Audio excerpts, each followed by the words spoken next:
Welcome to the State of the IOCDF. We are so glad you're here with us today. A few housekeeping items before we get started. This live stream is educational and not intended to replace therapy. For treatment-related questions, please work with your provider or contact a local clinician. You can use the IOCDF's online resource directory at iocdf.org/find-help to locate a trained clinician near you. The International OCD Foundation is not a crisis hotline.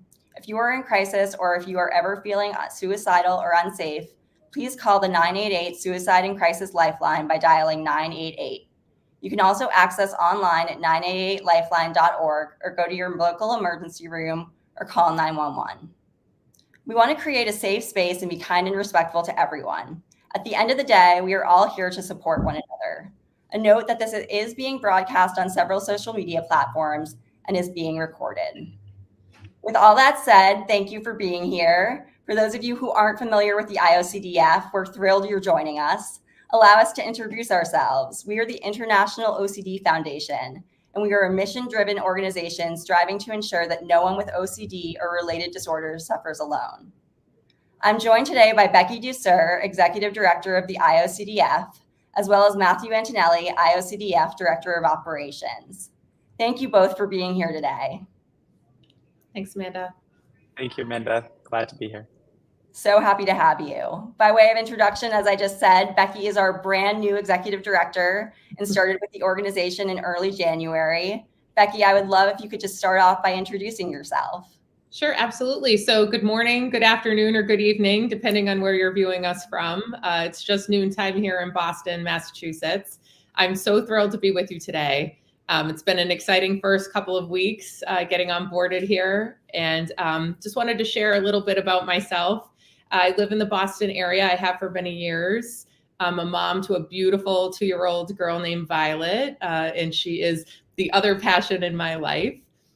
And I'm joining the organization with more than 2 decades of experience in politics, government affairs, public policy, healthcare, strategy, and communication. So I'm so delighted to have the opportunity to bring all the background to bear in this new role here and to get to know you all and the amazing work that we're doing. I've worked in many different mission-driven environments throughout my whole career. I got my start as a newspaper reporter and quickly thereafter pivoted and started working into politics. And it really caught fire for me to think about what's possible when you can work for a leader who can have a lot of broad-reaching change on everyone's lives. And back in 2007, I had the amazing honor to work for Governor Deval Patrick here in Massachusetts for nearly 8 years in a couple of different roles. And it was at that time I really started to understand the impact of policy and advocacy can have on people's lives, particularly in the area of mental health. Like many of you tuning in today, I have my own personal journey related to mental health. My older brother, Tommy, has bipolar disorder, and he's doing very well now, but it was a hard road for him and our whole family as he was understanding what was happening to him, seeking appropriate diagnosis, and then getting the correct treatment so that he could get on a path of hope and healing again. And that experience through the early part of my life really has shaped my entire professional life. And it's been deep in my core that I knew I'd always want to end up in a position where I could have direct impact on people suffering from a mental illness, in this case, OCD and the related disorders, and help increase access and awareness. And I just could not be more thrilled. I feel like I've gotten my dream job. And like I said, I just couldn't be more excited to get started here. Well, thank you for that, Becky. We are so excited to have you here. And I see folks in the comments also welcoming you as well. So I think I can speak for the community and say we're thrilled that you're here and thank you for introducing yourself. Sure. Matthew Antonelli might be a more familiar face for some of you, having been with the organization for nearly 5 years. But Matt, I would love to give you the opportunity to introduce yourself, please. Yes, thank you, Amanda, and thank you, Becky. I've been with the organization 4.5 going on 5 years in the Director of Operations role. During this year of transition, I served in the interim ED role, and I'm looking forward to passing off those responsibilities back to Becky as we transition into this new future and everything that we're building and working on together to accomplish our mission. I've been in a handful of Director of Operations roles that led me to this role at the IOCDF. My personal lived experience having OCD and having gone through effective treatment really solidified my personal mission to be aligned with this organizational mission, and has driven my passion and my work the last 5 years. So I'm so grateful to continue to help further this mission, through the work that I do, as well as through my personal advocacy around how big of an impact effective treatment, ERP, and medication can make when combating OCD symptoms. And just a note to our audience members, we're so excited to have this conversation with you. If you do have questions in the chat, please, if you do have questions for us, please put them in the chat and we'll get to them as we have time. But looking forward to diving in.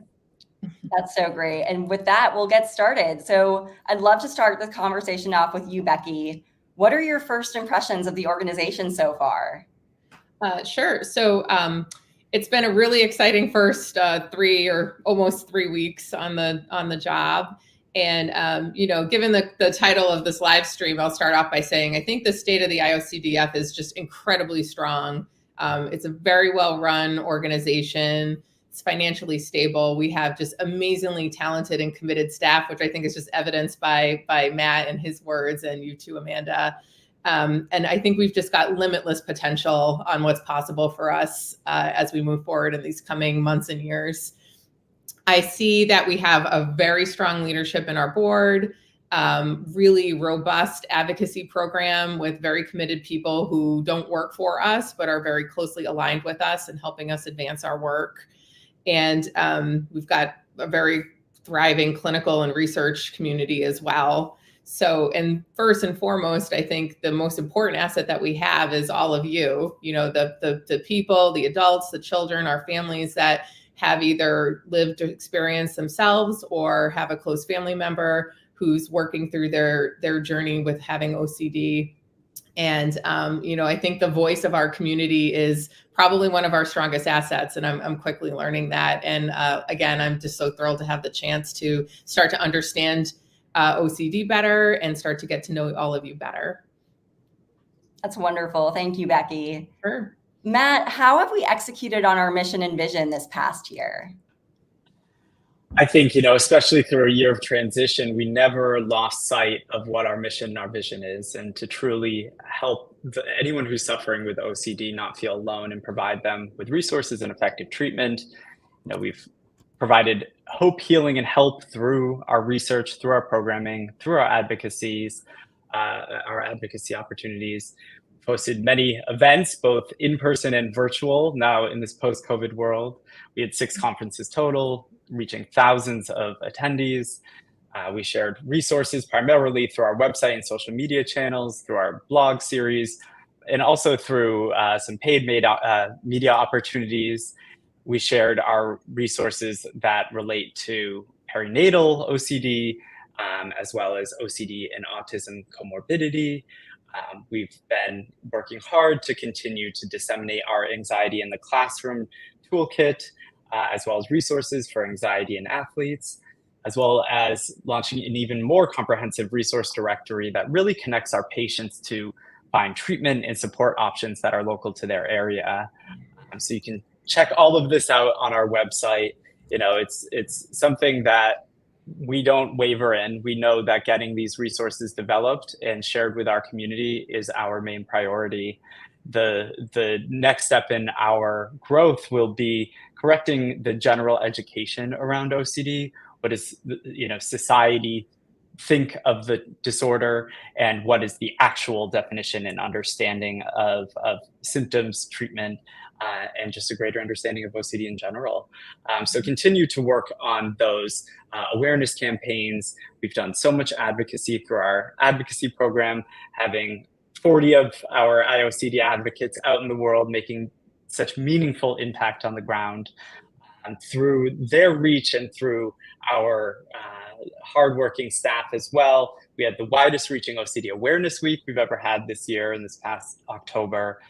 so many chances to connect with all of you in the community, as well as really get an accurate depiction of what OCD is out into the world.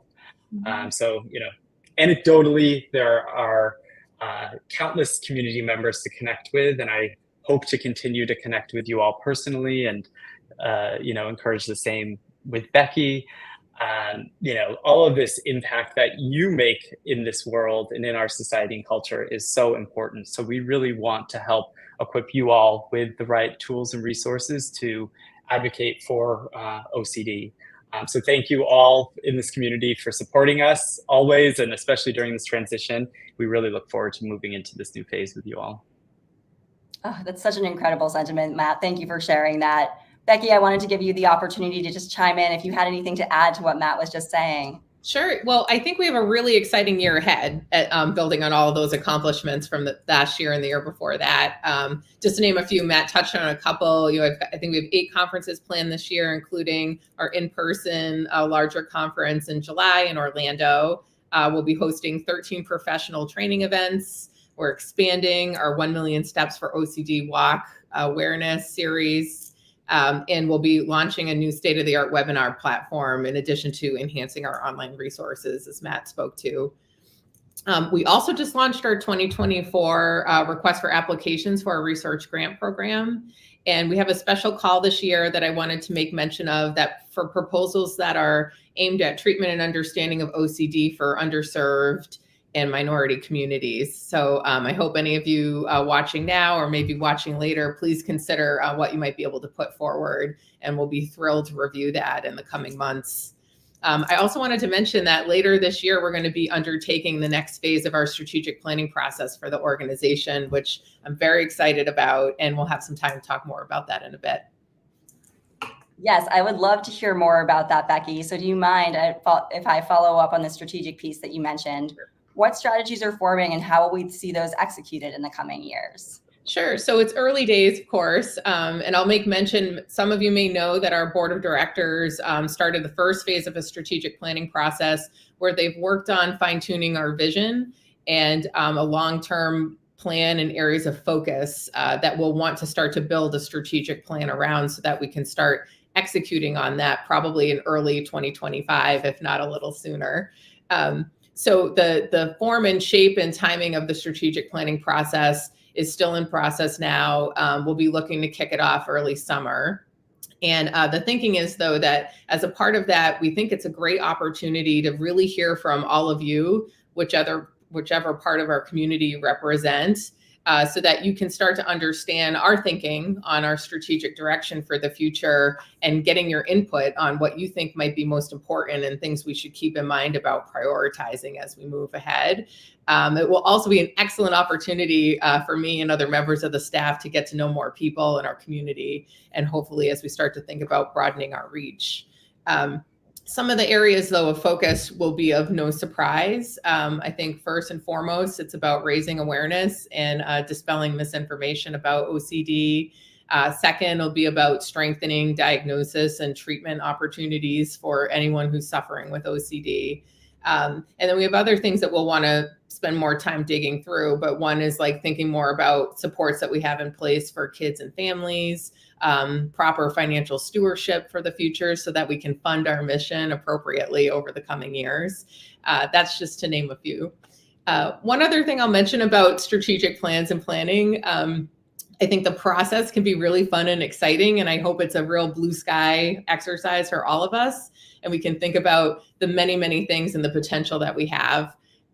However, I do think at times then you have to come back down to ground and think about what's possible in year 1, year 2, year 3. What are the resources, staff, funding that might be necessary to make those plans start to come to life and expand.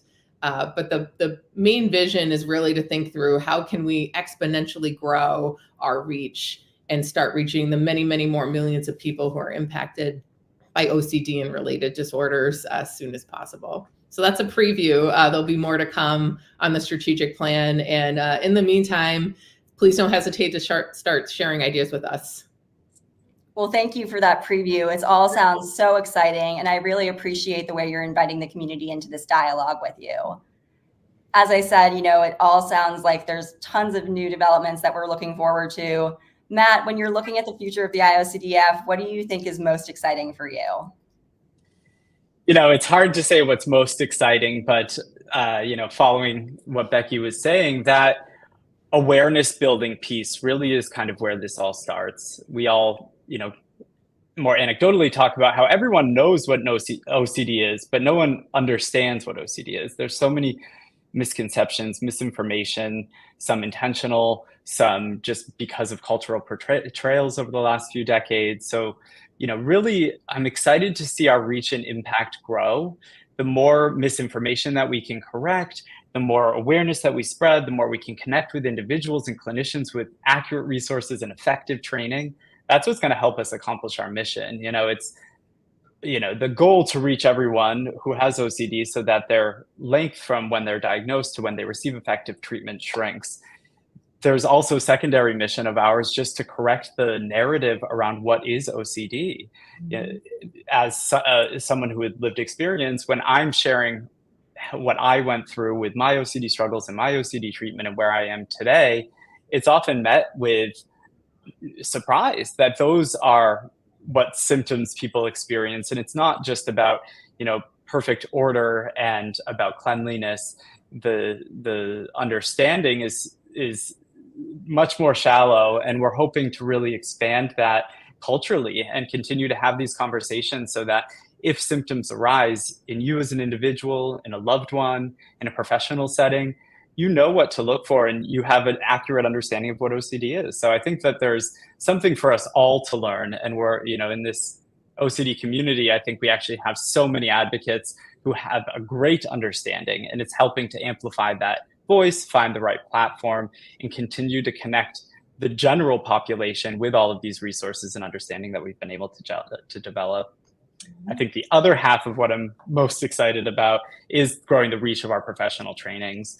We have the gold standard in training our OCD treatment professionals with a mix of ERP and proper medications, and we deliver that in such an intentional, well-executed way. And we are looking into the future of how can we expand that training? How can we do more of what we do really well without, sacrificing any of the quality? So as Becky said, we're still in early days, but really influencing the general medical community around this OCD and related disorder treatment path so that we're connecting with general practitioners, with graduate school programs, even with school paraprofessionals, equipping them with accurate tools, resources, and education. So it's a mix of things, but it's all connected, and it's all about really understanding this disorder and having those who are suffering not feel alone. Mm-hmm. Wow, thank you for that, Matt. And you actually touched upon one of our audience questions in your response. So I just want to call attention to what Stephanie Woodrow asked us at 12:15 p.m. And she was asking if there are any plans to expand the BTTI to get more clinicians trained to treat OCD. I can speak to that quickly. Stephanie, we don't have concrete plans yet because we're taking this, very intentionally one step at a time, but we do have hopes and aspirations of expanding the BTTI, whether that's the number of clinicians in the training or the number of trainings we're offering. We don't know exactly how that will look when it comes to execution, but that is definitely what we hear from our community and beyond. That is one of the biggest places we have an opportunity to grow and to make such a big impact. I'll just add to that too. I mean, I think the demand for this training far outweighs the supply that we have now in terms of qualified clinical directors and just capabilities. But just to echo what Matt just said, it's a topic. It was one of the first things that came up on my first week on the job. And I know it's just such a valuable program and a really critical resource to our clinicians. So we want to dig into what might make that possible so that we can start offering more training as soon as possible. Perfect. And I'm seeing a few other questions about that in the chat as well. And, we really don't have a clear roadmap yet. Like Becky said, this is the start of week 3. So we will definitely be keeping the community abreast as developments come up. But really at this time, we're in these brainstorming sessions. And if you as a clinician have needs or even feedback for us, please connect with our team. You can always reach us at info@iocdf.org. But we'll continue to build our business out loud and let you all know exactly what we're doing to achieve our mission. And love the questions and all the feedback. It's good to see a lot of positive energy around that program. Definitely. Yeah, absolutely. We thank you for your curiosity, and we're excited to continue the conversation about all of this. I did want to circle back and give Becky the opportunity to answer the question about what we're excited for looking forward to this next year. Sure. I mean, I have to say I'm pretty excited about the strategic planning process, as I'm kind of on a parallel track, just learning about all the many things that we do here already and the things that we do very well, and also learn about the needs of the community in every which way. I'm just so thrilled to think about how we can start to grow and build on that success. I think what I'm most excited about is understanding, what are the things that make our community so special? What's our secret sauce that creates this level of very strong community and intimacy within the different stakeholder groups that we have and with the staff. And we certainly don't want to lose that. But at the same time, if we want to achieve our vision, we do want to grow, and we want to grow quickly. That will include broadening our circle of who's included. And I think that's something that excites me on how we might start to do that. But I think also will come with some tensions and discussions and decision-making with that too. You led perfectly into my next question, Becky. So as we're looking forward, and there's so much bright future ahead of us, what unique challenges do you foresee the organization navigating? Sure. I mean, just to build on what I was just saying, I think there'll be some tension points that will always exist in an organization like this, and for most nonprofit organizations. One, I think, is what are the things that make us special that we certainly want to maintain and foster, but at the same time, how can we grow and scale programs that will have a broader reach on many, many millions more people than they are today? Another tension point, of course, will be around fundraising and financial stewardship, making sure we have those funds so we can fund our mission. And I know we have an excellent team working on that every day now, and I'm excited to dig in and get to know our donors. And thank you to all of you who are currently donating to the organization, and those who are not. I encourage you to check out more information about that. Every dollar helps us fund our mission. The third thing, I think, is thinking about who we want to be. There's so many opportunities in the communications and advocacy space.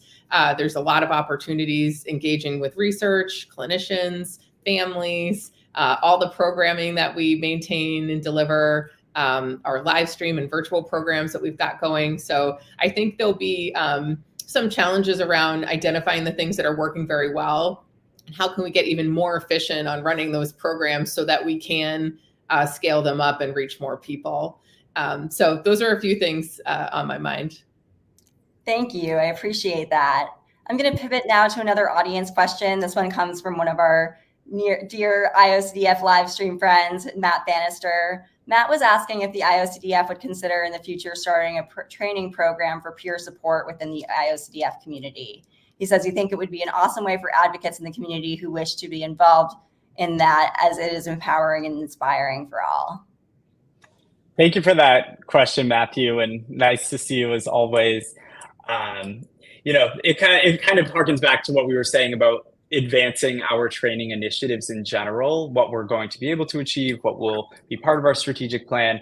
We hear from our community constantly about how much peer support has helped them, and we do think there is so much value in that.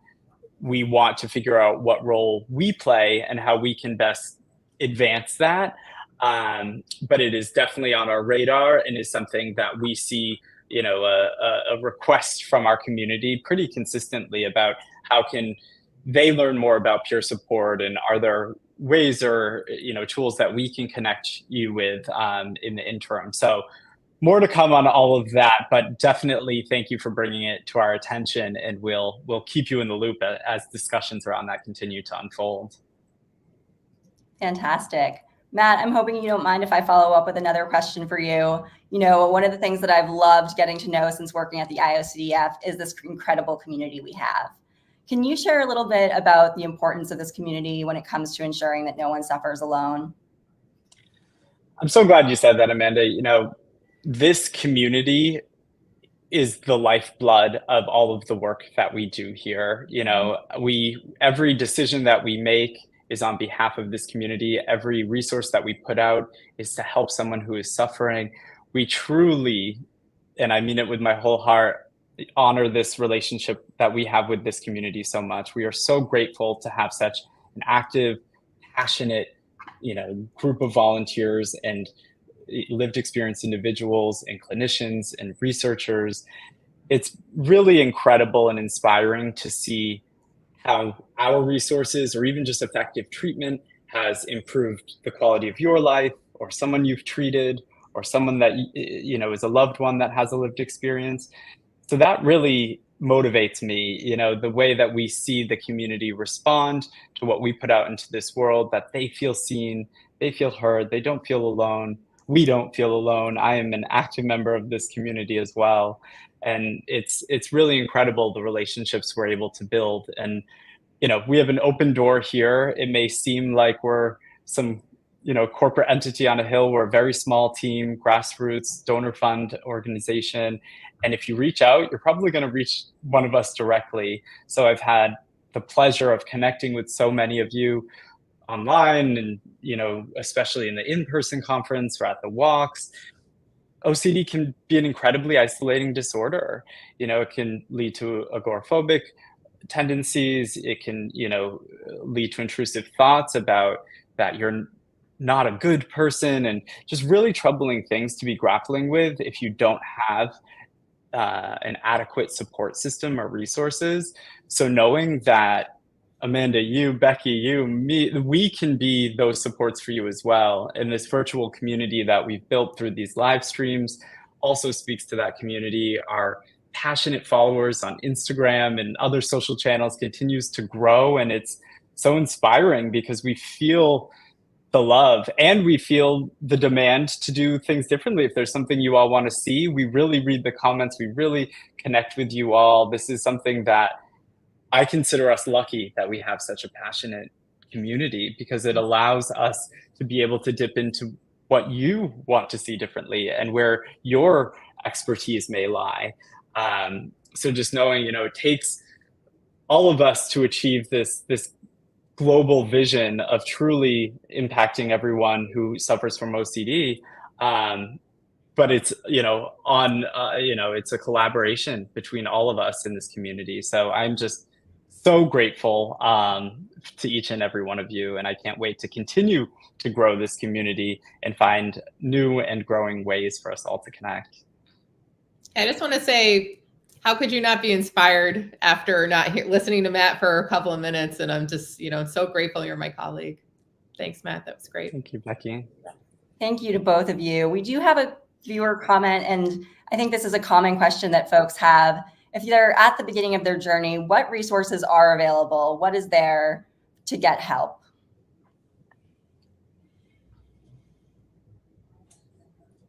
Matt, you can go ahead and start with us for that one. Sure, definitely. I think the best ways to get help is to start at our resource directory. To, really there's a supportive set of features that you can choose from to find exactly the support that you need. There are support groups. There are clinicians who treat OCD and related disorders. There are also these virtual live streams to learn alongside our advocates and our clinicians.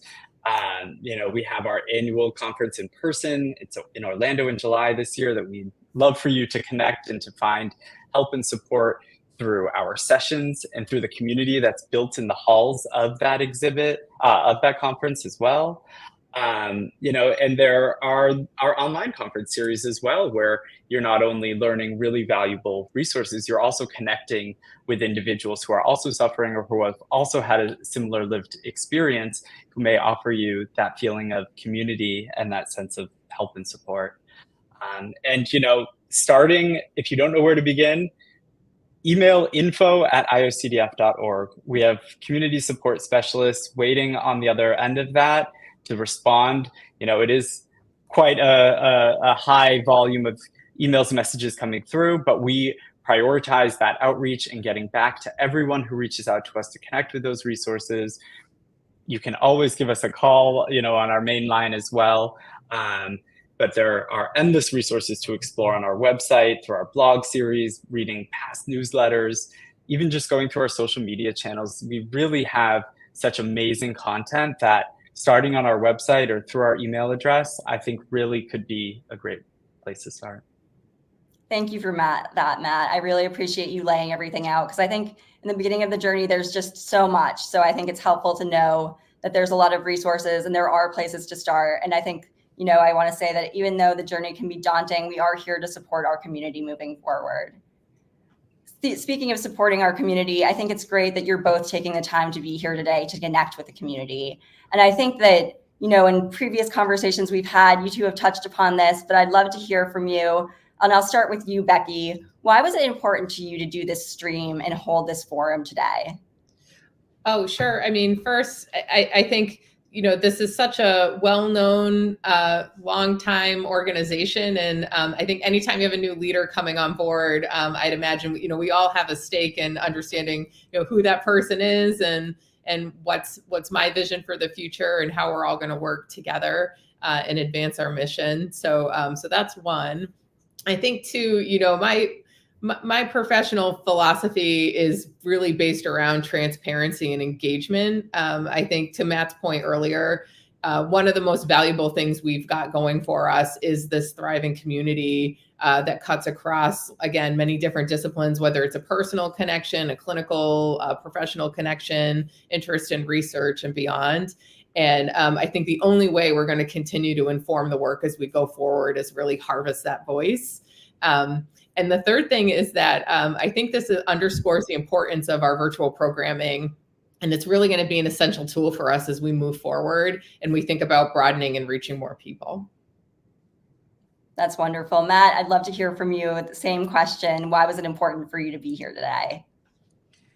Well, I think Becky started us off really strongly there. And I think the only thing I'll add as well is we want the community to know the care and thought that we put, towards this executive director search, and how much I co-sign on Becky coming on board, and that I really want it to be, a shared celebration and a united front, and just a way to kind of pass off this responsibility to Becky in a public way, so that people really can see just how transparent we're being around this whole process, and how supportive and how lucky I feel that we are to have found Becky for this role. So just being on here today to hear from you all, connect with you in this platform. I'm no virtual expert here, but it is nice to be able to put my face out there to let you all know the values that are driving the work here, and how we're just really excited about this next chapter and grateful for Becky leading us forward. That's wonderful. Thank you both for taking the time to answer it. I really appreciate it. And I really appreciate your time and being here. I want to remind our audience that we are taking questions from you. We would love to hear from you. So feel free to drop your questions in the chat. We've had a few great pieces come through so far, and we're here for you. So we're excited to hear from you. So feel free to use that chat box and let us know what your questions are. I'll continue with Matt and Becky. Becky, you shared some of your personal experience, which I found so touching. And you shared your desire to work for a mission-driven organization. What was it specifically about the IOCDF that excited you about stepping into this leadership role? Sure. Well, there are a lot of things that excited me about the role, but a couple of those things are, again, I think the leadership at the board level and the commitment and talent on the staff was a big interest to me, and really stood out as an opportunity that, again, I think we're starting from a position of strength and thinking about how we can move forward and grow. So that was one piece. I'll come back to as well. I can't overstate, I guess, that the passion I have around appropriate access to care and diagnosis is so important to me. Just again, personally, like it truly saved my brother's life. And I've already heard like countless stories in the past 3 weeks of people with similar, specific to OCD, and other disorders, that getting the correct diagnosis and access to the appropriate treatment truly is life-saving and life-transforming. The thing so beautiful about this organization is that so many people who have shared those stories have then in turn donated through their time or their finances or in some other way to continue to support the mission and help reach other people who are struggling. I think another thing too is just the reason why I feel so passionate about a mission-driven organization is, I've been incredibly lucky and privileged in my life to build a career working in corporate environments and other types of environments. And I just think at the end of the day, I want to wake up every morning and feel 100% commitment and excitement about the work I'm going to do in the day ahead. And it comes down to just, trying to build a better world, not just for this community, but for our broader community. And, I have a small child in my life now, and I'm just so excited to have some sort of a small impact on what the future could be like for her and for all of us. Thank you for that, Becky. I really appreciate your response. Your enthusiasm shines through, and we're just so lucky to have you here. So I appreciate you sharing your passion with us. I'm going to go to another audience question. And Matt, I'll throw this one to you. This is from Reed Wilson at 12:20 p.m. Speaking about correcting the narrative, he's wondering if we have any connections with the TV and streaming services to influence their depictions of OCD and related disorders. What a great question. How am I not surprised? Yeah. Hi, Reed. Thank you for watching. So nice to have this question from you. It's like you're in our communications meetings or something. This is a huge priority of the foundation. We, are continuing to make connections in terms of production studios and PR companies, and even just entertainment managers who are helping us build those bridges to be able to help influence the programming that we're seeing. And, even we have a new staff member that I think we'll get to talking to about a bit more, who is a clinical expert in the OCD field. And he actually has already consulted on some really major Hollywood production depictions of OCD.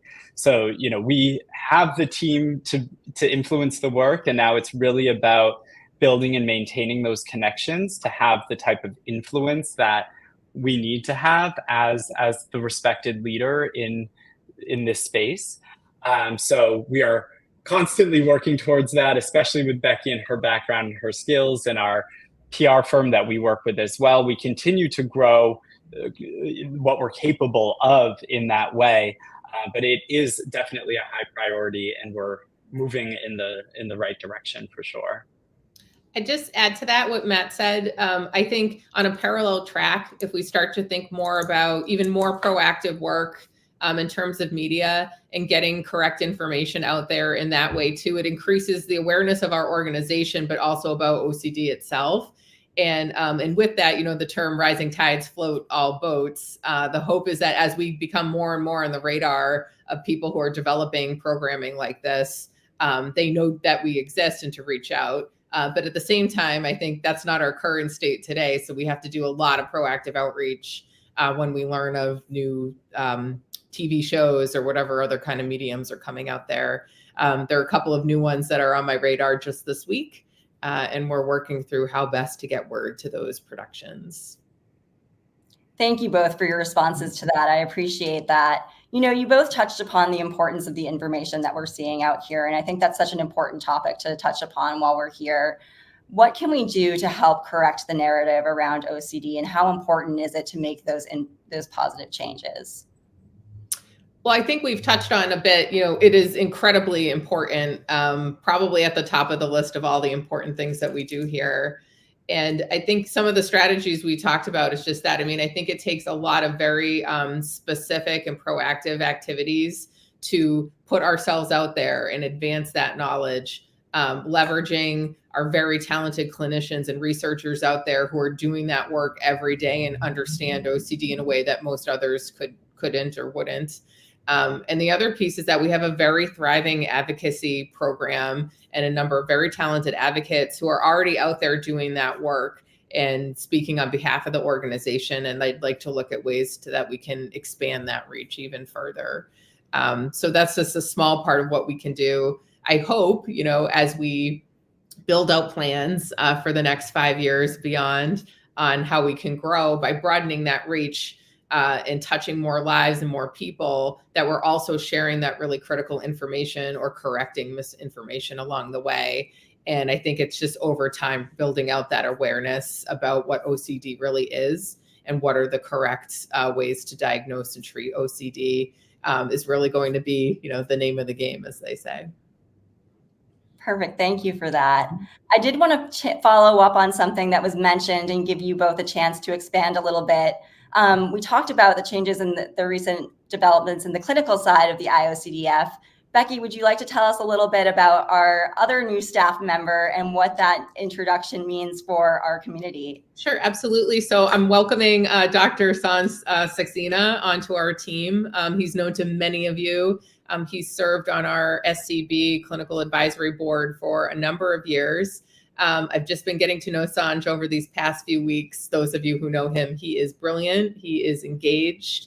He also actively seeing and treating patients in his own clinical practice, and has a very strong point of view, and I think a good one, about the shortcomings that we have more on the healthcare and health system side, where we could be doing much, much more to ensure that people have the ability to access treatment, to care. And, Sanj has come on board in part because I don't, of course, have a clinical background in OCD, but Sanj clearly does. And I think that we'll be a good team together to understand both the business and strategy and communication side of the house, in addition to making sure we have a very deep, thorough understanding on the clinical side of the house.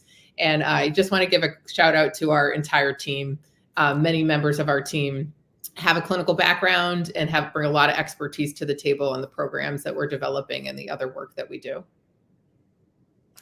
Thank you for that, Becky. And I just want to say that I'm thrilled to be a part of this team, and it's incredible to see our growth and just, we're poised for a bright future ahead. So I think that both of you have touched upon just how optimistic we can be about the future of the IOCDF.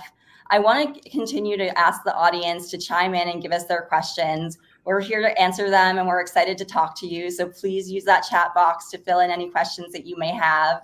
And while we're waiting for those questions to come in, I just like to make sure I'm doing my job. So I wanted to give you both the space and ask the question, is there anything I haven't asked you that you wanted to add? So Matt, I'll let you go ahead and start with that.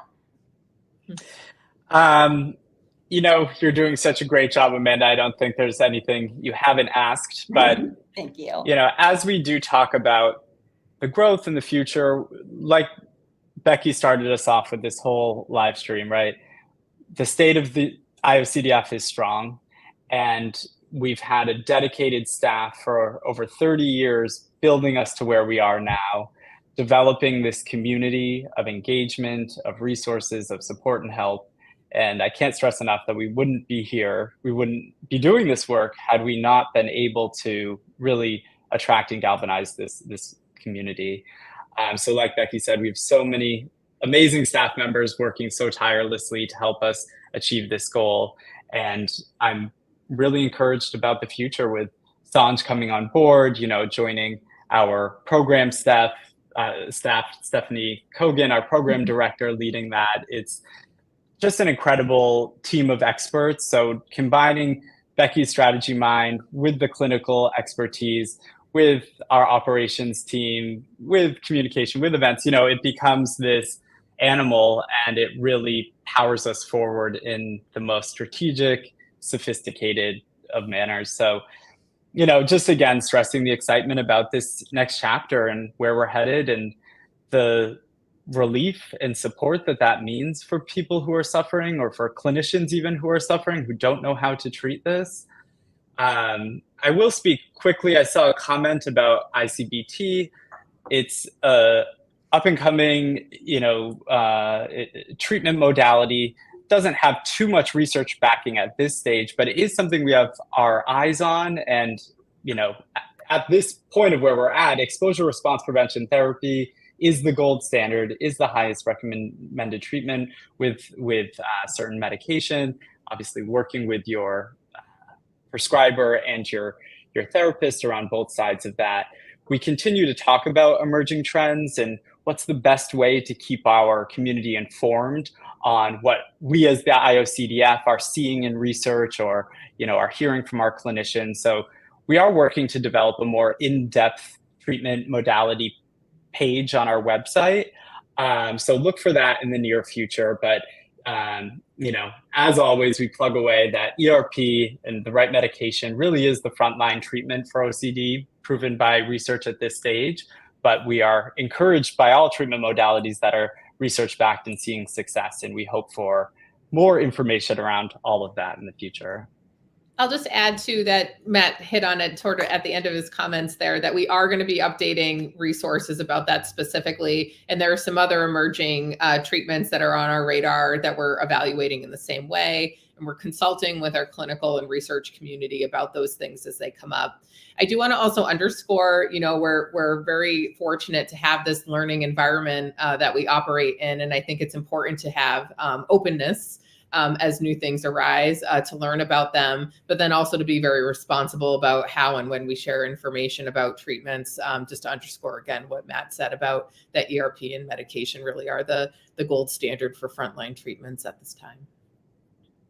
Perfect. Thank you. And I appreciate you jumping in, Matt, to address that audience question. I really appreciate that. We do have another audience question. This one's coming from our friend John Hirschfield at 2:39 p.m. He says, it continues to be difficult for people to find psychiatrists who are knowledgeable about OCD. I have also noticed that psychiatrists are underrepresented at conferences. Will we see efforts to get the MD community more engaged in this mission? I can start with that one. John, it's great to hear from you. I actually have a copy of one of your books on my desk at home. So I'm thrilled to meet you, and I hope we can get to talk in person at some point. So the answer to your question is absolutely. It's something that many of us on the team have been discussing, especially since Sanj, who is also a doctor, has come on board. I think that there are a lot of opportunities to include doctors specifically more broadly in our clinical community. And in terms of representation of psychiatrists at the conferences and probably in other venues as well, it is something that we're actively discussing now. And I think there'll be more to come with that in the coming months on how we're going to start to address that. So thanks for the question. Perfect. Thank you. This is another question from one of our frequent live stream attendees. Hi, Cash. How are you? It's good to see you here. At 12:44, Cash asked us how our international reach is. Matt, if you want to take that one, I'd appreciate it. Definitely. I think our international reach is definitely an opportunity for growth for us that we have really been tapping into the last year and a half, I would say. We've always had the intention and the desire to grow into more of an international reach, providing those resources, on that global scale. It's about connecting with individuals in those areas and making a big impact, as opposed to really just kind of blasting things out without proper strategy and planning. So our external relations director, Liz Lindley, has really worked tirelessly, since she's been with us going on 2 years now, really trying to identify the right global partners, the right advocacy areas. We have some developing advocacy groups in international areas, and it's really exciting, and there are opportunities to connect, and there are so many opportunities for us to continue reaching everyone globally. As it is, we're headquartered in the US, so a lot of our programming and our affiliates are domestic, and the path for growth is clear, and we really want to continue to prioritize the voices of our global community and truly reach everyone impacted by this disorder. So thank you for the question, and I'm so excited to see how that continues to grow. Thank you for addressing that, Matt. And I didn't forget, Becky, I want to make sure I give you the time to answer the same question that I asked Matt. Was there anything I haven't asked you that you wanted to add on to this conversation? So there really isn't. I think we've covered our goals, at least for this first live stream, other than you didn't ask, but I do hope we have more of these. I'd love to share more and check in with the community on a more regular basis. I know we have our conference coming up in July, and that will be another great opportunity. So I'll just urge folks to please keep your input and comments coming. More questions coming. We still have time to answer a few more, and stay tuned for more live streams. Yes, we do have about 10 minutes left, so I'm just going to repeat my plug for the community members to chime in with anything that you'd like to ask us. I'd love to turn this question on its head a little bit, and Matt and Becky, ask what you would like to see from the community. If I can start with you, Matt, what would you like to see from this community as we move forward together? There's little that I think the community needs to do differently. I want them to feel encouraged and galvanized to give us feedback, to schedule meetings, to meet directly with Becky or myself. Again, we're a small team, and just to see the hard work behind the scenes and to give us your feedback and to ask the future direction, to help influence where you think we should go, that door is always open, and reaching out to us, we can really find the best way to connect. So I want you to all keep fighting this good fight of spreading accurate awareness and, realistic and honest depictions of symptoms and of what treatment experiences look like. Really just know that even if you feel like you're a small advocate not making a big impact, those ripples go on far. And everyone that you connect with, every one extra person who sees your social media advocacy or you share your story in person is making a difference. So I more want to thank you as opposed to ask you for something different, but just keep it up and know that we value your feedback and want to hear from you. And that's why we release different surveys throughout the year. It's really not performative. We genuinely want that feedback to help inform our strategy and our programming. So just know how valuable you are, and to keep up the great work and keep doing what you're doing. Yeah, I'll echo that. I think so many people on this live stream and beyond are doing so much and giving back so much to the organization. And again, just a big thank you for those of you who are doing that. And just again, to what Matt was saying, I think one, continue to share your input and feedback as things come up, but also when there are opportunities to weigh in a slightly more formal way, like through a survey, just couldn't encourage you more to please participate in those, because it's really going to help inform the way we think about our work as we move forward. And the only other thing is, when those opportunities come up specifically around the strategic planning process, please do take advantage of those opportunities so that we can hear from you directly. But otherwise, I agree, keep doing what you're doing. And we're going to do as much as we can to start to move even faster to advance our mission.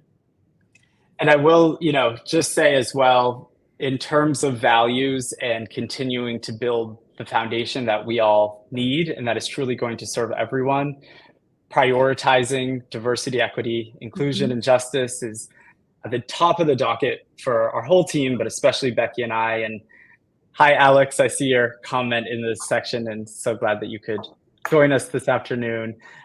Know that that is a huge pillar of our strategy moving forward. How do we embed those opportunities for inclusion and equity and justice and execution around every program that we develop, every resource that we launch? It has been a priority for years, and it's slow work, yet it is just as impactful and important today as it was when we first launched some of our DEI initiatives. We have our Diversity, Equity, Inclusion Action Council that we work very closely with. There are, as Becky mentioned, some of our program dedicated for individuals suffering in the BIPOC community or clinicians treating those. And we're always looking to grow and to do more. And we're so open for that feedback. And we pay for consultation around that so that it isn't necessarily the community's responsibility. We are doing this work to figure out how truly to reach these marginalized communities, including rural areas, racial diversity, sexual orientation, gender identity, just truly how do we reach everyone? So know that in the 8 days or so that Becky and I have already been working together, it is one of the main things that we talk about, and truly how to embed that thought, planning, and strategy in everything that we do. Thank you for Matt. I really appreciate you addressing Alex's question that we saw in the chat at 12:50 p.m. Is there anything, Becky, that you wanted to add to where we see the foundation going in the future as DEI is concerned? So right now I'm in a discovery phase and learning. I do know that we have a lot of work underway, like Matt was speaking to, over the past year plus already. Not that there wasn't work being done there, but I think in a more like purposeful, focused way over the past year or so. And I think we'll have more to share about that by the time we're at the conference and the things that we're doing. But again, just please know, it is not just on our minds, but actively discussed in most of the decision making that we do, not just at the staff level, but also at the board level. And, it's really even having conversations with all different kinds of stakeholders over the past couple of weeks. It really has come up in a lot of different ways on how we can be more inclusive, think differently about when we're reaching people, what that means. So I think there's a lot of opportunities to dig into that and do a better job. Great, thank you. And thank you both for addressing such an important issue. I want to call up a comment from 12:51 p.m., Chris Tronson. He says, it's not a question, but a huge thank you to the IOCDF for all they do, including making sure BDD, the advocacy program, and the OCD LGBTQIA plus community are included in all we do. So just wanted to call up that comment. Chris, we appreciate you. Thank you for being here today. We do have a specific question from 12:51 p.m. that I'd love to get to before we wrap up. HG asked, how does one become involved in a special interest group? Matt, do you mind taking that one? I believe we posted a comment with more information. So you can find all the details on our website. It's our special interest groups, and they have a variety of topics. They're very interactive working groups that support each other with a common mission and goal. The application and sign-up process varies between groups, so really make sure to check out iocdf.org/special interest groups, and that will bring you all the information you need on there. Liz Lindley, our external relations director, is the staff point person for most of those groups. So I'm sure you'll connect with her in the near future. But depending on which group you are looking for specifically, there may be different instructions, but all of that information should be listed there. Perfect. Thank you. Well, we want to thank everyone for tuning in today and for the questions. We really appreciate the community input. Thank you to all of you for tuning in, for engaging us in conversation. Before we wrap up, I just wanted to give one last opportunity. Any final thoughts, Becky? Sure. I mean, I think this has been a great introduction to the community, and I've loved hearing the questions and feedback that we've gotten so far. I hope we get a lot more of it, and I'm just really appreciative of the warm welcome I've received so far. And again, I'm ready to get started and get busy, and I can't wait to come back to you and share more updates on what we're up to. So thanks again for the opportunity. Thank you, Becky. And I see that someone's asking us in the chat when the next one is. So it sounds like we'll have to do another one of these in the future. Any final thoughts from you, Matt? Just a heartfelt thank you to you, Amanda, to you, Becky, to our whole community joining us today. Thank you for helping us work towards our mission. And we're here for you, just like you've been there for us. So please continue to reach out and get involved and let us know how we can best serve you. Thank you.